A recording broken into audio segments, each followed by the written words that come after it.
الشيطان الرجيم. بسم الله الرحمن الرحيم. وإذ قال إبراهيم رب اجعل هذا البلد آمنا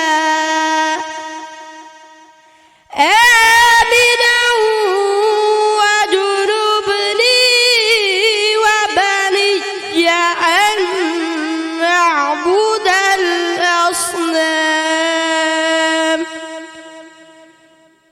رب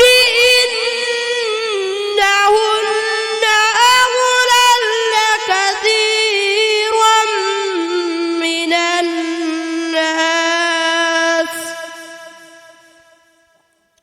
فمن تبعني فإنه مني ومن عصاني فإنك غفور رحيم. ربنا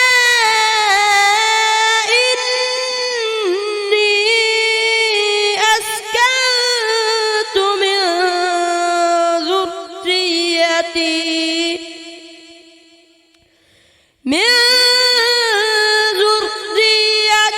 بواد غير ذي زرع عند بيتك المحرم.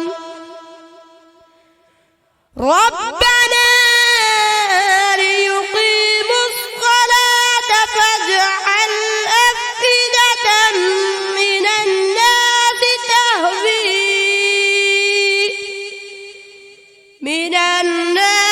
تهوي إليهم وارزقهم من الثمرات لعلهم يشكرون. ربنا إنك تعلم ما نخفي وما نعلن وما يخفى على الله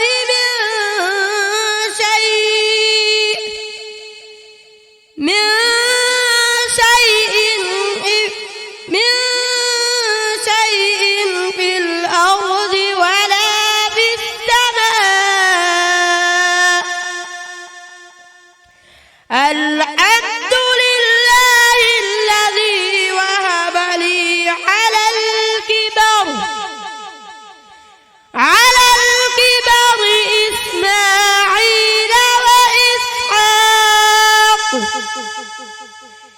إن ربي لسميع الدعاء. رب اجعلني مقيم الصلاة ومن ذريتي ربنا وتقبل دعاء. ربنا اغفر لي ولوالدي